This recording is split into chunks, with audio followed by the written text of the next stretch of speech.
This is not a drill, folks, and America stands on a knife's edge. Looters have turned Chicago into a free-for-all. ICE is gearing up for a nationwide deportation blitz, unlike anything we've ever seen. Next week, it all goes nuclear. So you're about to watch the clash that will define our cities. But don't just take it from me, guys. Here's what's happening right now.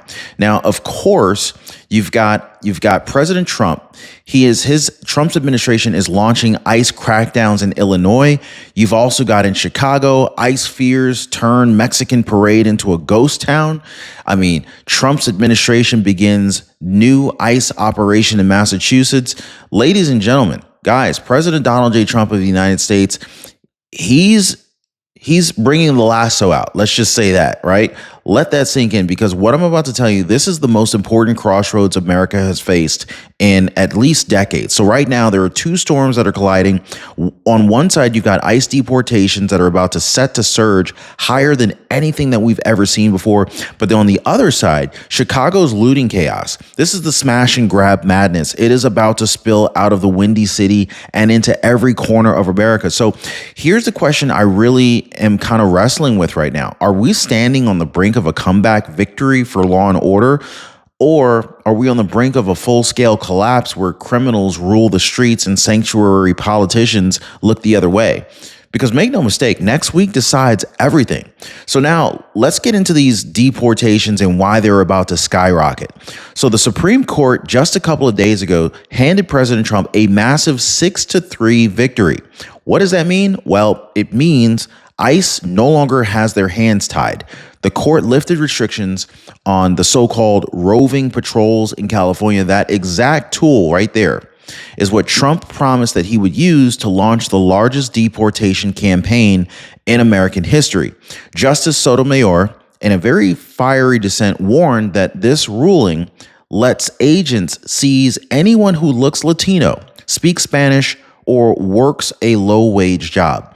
But Justice Kavanaugh fired back, saying ethnicity can be one factor among many. Translation, ICE doesn't have to close its eyes anymore. They can finally enforce the law. Now, here's the situation. What happens when thousands of agents, suddenly unchained, hit the streets of Chicago, Boston, New York, and Los Angeles? What happens when the very rules that Democrats use to block enforcement are obliterated by the highest court in the land? Well, ladies and gentlemen, it means deportations won't just rise.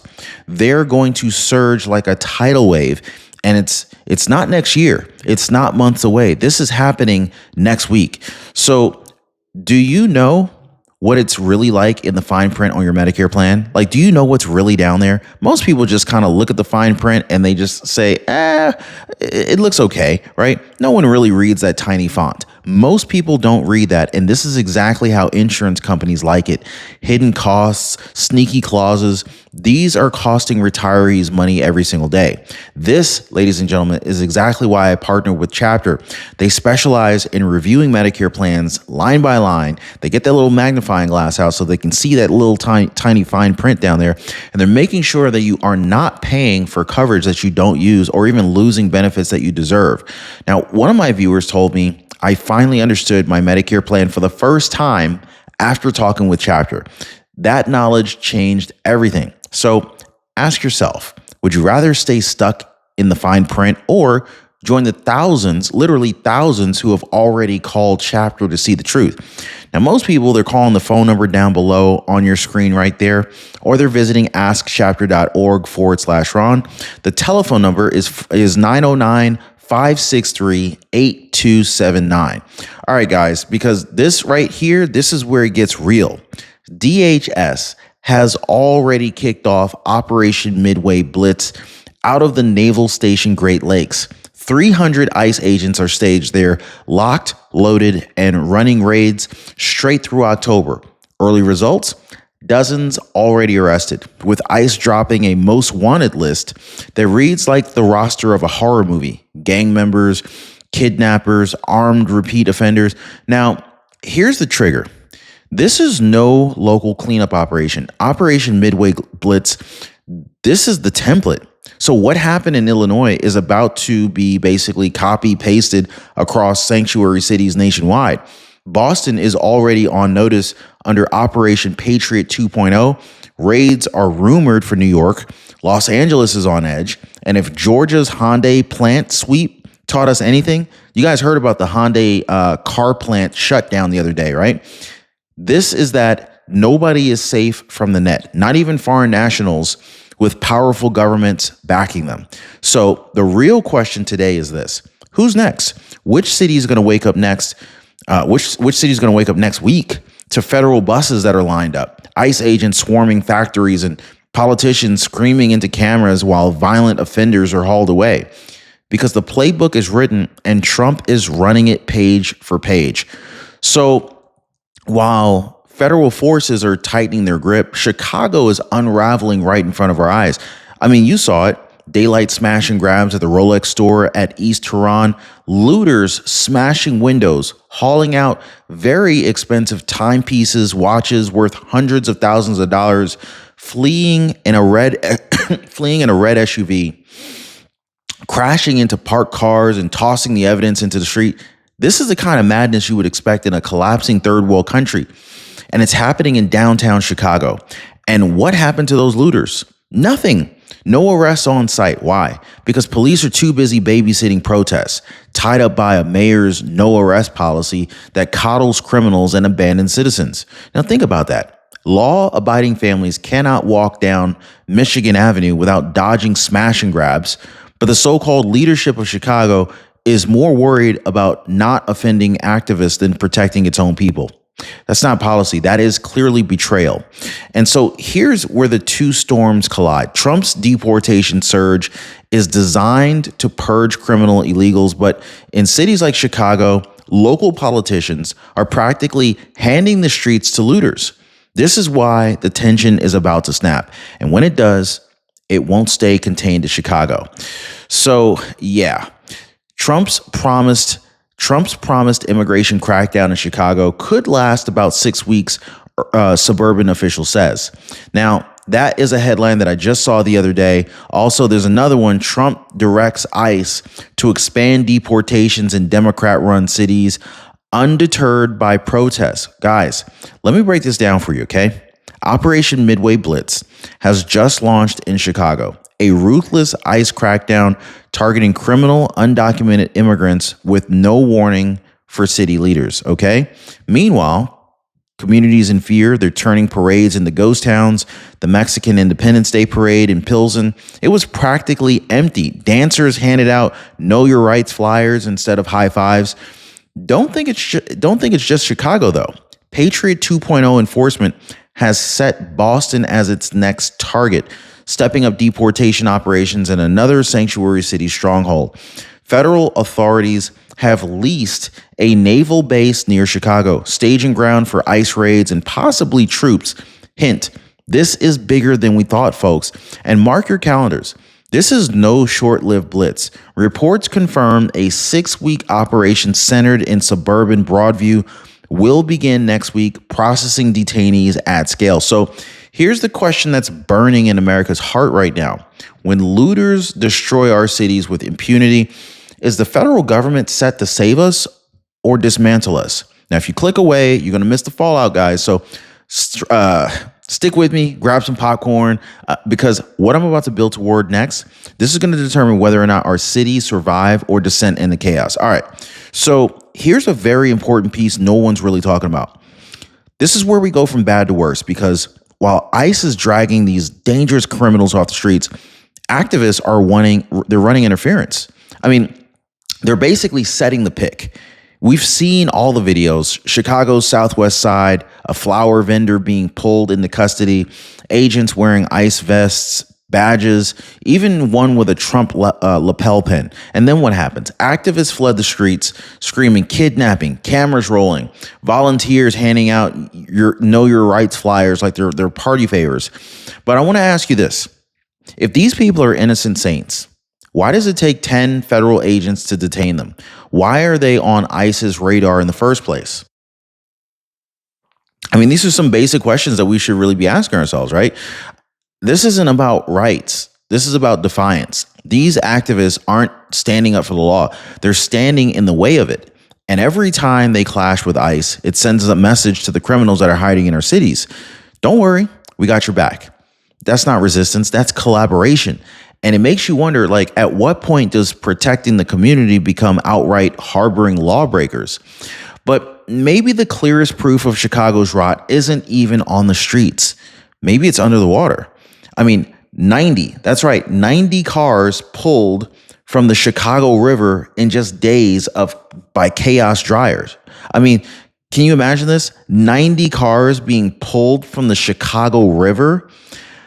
Some of these cars were stolen. Some were linked to missing person cases. Some were rusted out for decades. A graveyard of crime sitting right under the surface while city leaders are pretending that everything is under control. Now, I want you to think about the symbolism there, okay? Looters running wild in the streets, cars rotting in the river, crime literally above and below ground in one of America's great cities, and the officials, they're silent. They're redirecting police resources to guard protests, writing press releases while families bury loved ones. This is corruption on top of chaos. And it forces a very hard question. If this much lawlessness has been allowed to fester in Chicago, how much deeper does it run in New York, in Los Angeles, in Boston, right? Because if there are 90 cars under the Chicago River, how many skeletons, literal or political, are hiding beneath every one of these sanctuary cities in America? I mean, it's a legit question, right? So now, here's where things take a turn that should definitely send a chill down everyone's spine. The National Guard. President Trump, he has already said it outright. He sent troops into Los Angeles and, in his words, saved the city. Now he's hinting Chicago could be next. Tanks, boots, flashbangs on American streets. Faith leaders are calling it militarization. Democrats are screaming dictatorship, but ask the people looted in broad daylight. Ask the people who are living in downtown where Rolex stores are literally being looted in broad daylight. Ask them if they want more protest or if they would rather have armed soldiers shutting down the madness. Let's be honest here, guys. This isn't about optics anymore. This is about survival. When the governor of Illinois and the mayor of Chicago refuse to enforce basic law and order, the question becomes unavoidable. Does Trump send in the National Guard, or does he just go ahead and let the city burn? Because when looters feel untouchable and activists cheer them on, drastic times call for drastic measures.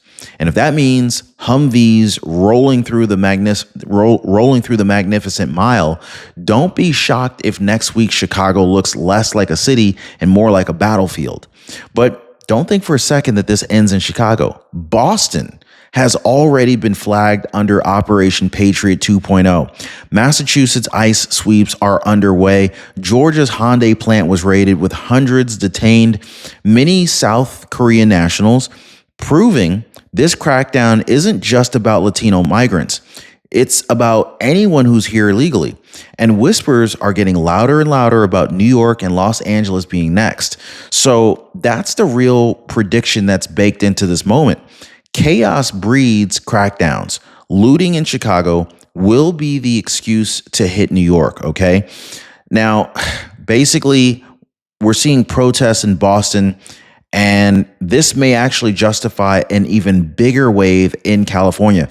Every act of lawlessness fuels President Trump's mandate to enforce order with ICE, with raids, with troops if necessary. So when I say next week deportations will surge while looting explodes in other cities, I'm not guessing. I'm actually reading the script that's already playing out right in front of us.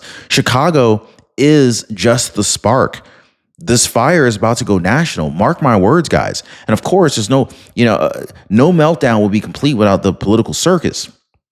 You got Illinois Governor J.B. Pritzker. He calls Trump a wannabe dictator. I know, right? So Chicago's Mayor Brandon Johnson, he orders police not to cooperate with ICE and even demands officers wear different uniforms so that they don't get mistaken for federal agents. And Senators Durbin and Duckworth, they marched right up to the Navy base, staging this operation, and DHS literally locked the doors and walked out. This is how deep the standoff goes. Now, here's the situation, guys. Who actually runs these cities? The elected leaders who refuse to enforce the law, or the federal government that's sworn to protect American citizens when local officials will not? Because Basically, sanctuary city politicians, they're going to keep screaming about human rights. Meanwhile, these violent criminals, they're just going to continue to walk free. Something has to be done. You got families like Katie Abrams killed by an illegal immigrant drunk driver. They're being left to bury their loved ones with no justice. This is not a power struggle anymore. This is a showdown between federal authority and the politicians who've chosen criminals over citizens. And so next week, one side is going to be winning really big and the other side is going to be taking a big L. So here we are, guys. We're staring right into the storm. Next week, ICE deportations could surge, skyrocket to record levels. Next week, Chicago's chaos explodes outward into other cities. Next week, America is choosing between law and order under President Trump's enforcement or collapse and chaos under sanctuary policies. We'll definitely see what happens. The path is crystal clear, though. On the one side, you got agents, troops, and the hammer of the federal law coming down pretty hard. But on the other side, you got looters laughing, criminals running free, and politicians blaming everyone but themselves. So which way do we go? Does America finally take back its cities, or do we just kind of, let every major metro turn into the next Chicago? Well, this is the question that's hanging over our heads right now. So mark my words, guys, by this time next week, we're going to have our answer. Like, share, comment down below. Do you believe Trump's crackdown will save our cities? Or is this chaos already too far gone? YouTube thinks that you're really going to enjoy the video that just popped up on your screen right there. Click that video and I'll see you on the next one.